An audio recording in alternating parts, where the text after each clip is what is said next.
Le sujet de la boulimie mérite d'être bien cerné et bien compris. Alors qu'est-ce que c'est que la boulimie?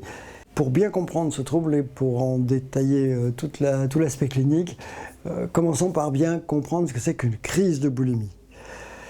Une crise de boulimie se définit clairement par une prise alimentaire excessive au sens de quantité considérable dépassant et les besoins et les habitudes du sujet, dans un contexte de perte de contrôle, c'est-à-dire que le sentiment de ne pas réussir ni à choisir ce qu'on veut manger, ni à commencer, ni à s'arrêter, c'est un comportement totalement impulsif. Et enfin, il se déroule dans une espèce d'état d'urgence, avec donc une prise alimentaire qui s'apparente à une gloutonnerie. C'est d'ailleurs le terme retenu dans les classifications modernes. Voilà ce qui définit une crise alimentaire, une crise de boulimie.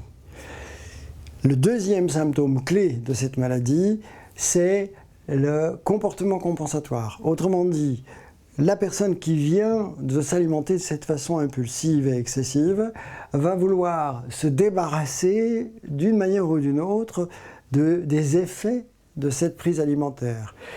Ça peut être de vomir, ce qui est probablement le symptôme le plus connu dans ce domaine, mais c'est parfois aussi des prises de laxatifs avec tous les dangers que ça comporte.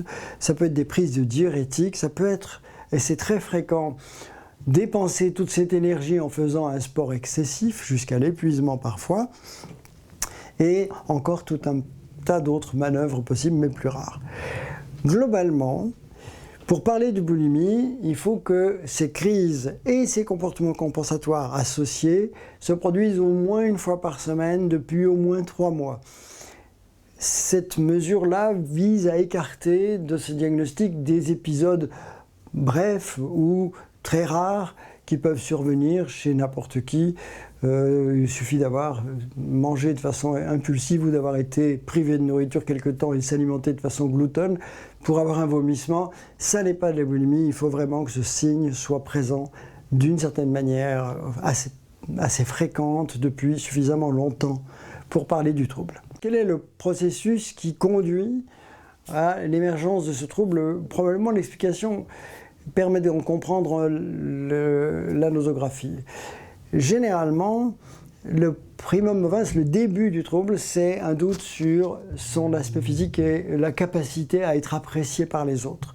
Ce doute, il est, on le sait, bien plus fréquent chez les femmes que chez les hommes dans nos sociétés. C'est ce qui explique que probablement il y a 10 fois plus de femmes que d'hommes qui souffrent de cette maladie. Si je pense que je dois être plus mince pour être admis ou accepté ou aimé par les autres, je vais avoir tendance à faire des régimes et à me restreindre. Les régimes et les restrictions vont créer des carences et des manques qui vont parfois se résoudre par une crise, et cette crise va être suivie de vomissements. Le problème, c'est les cercles vicieux. Si je vomis, je vide mon estomac, donc j'aurai à nouveau envie de remanger. Si je vomis, je me dis que je peux manger et vomir et ne pas grossir, donc je mange plus. Si je vomis et que je fais des crises, j'altère mon image et mon estime personnelle, donc je renforce mon besoin d'être plus mince pour être acceptable, etc. Ce sont des cercles vicieux qui se mettent en place très vite, à la faveur d'un régime excessif ou d'une crise première qui va initier le mouvement. Petit à petit, ces crises et ces comportements compensatoires vont devenir des automatismes.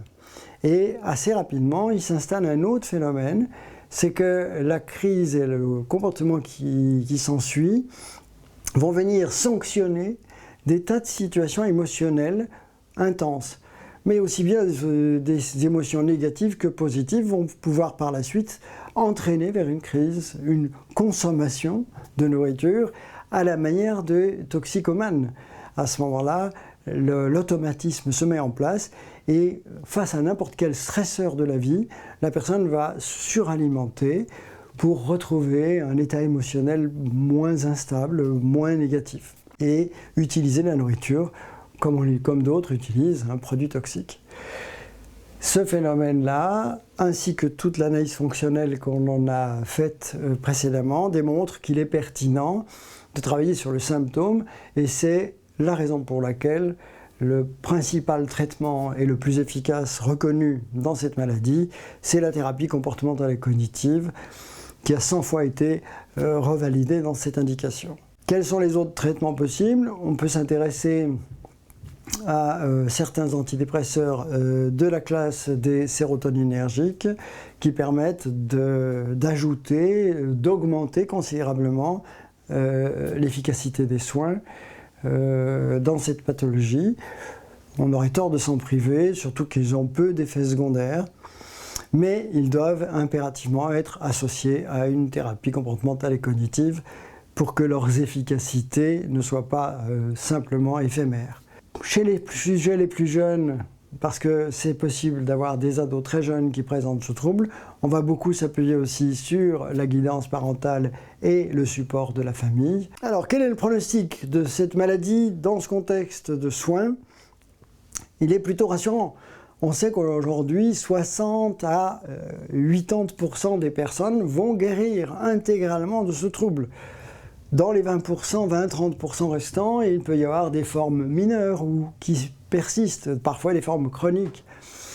Il n'est pas rare que la maladie dure des années, malheureusement, mais il faut savoir que la guérison est possible même après des années de maladie, et donc ne jamais abandonner l'idée de se faire aider et de se faire soigner, ne jamais se résigner au trouble.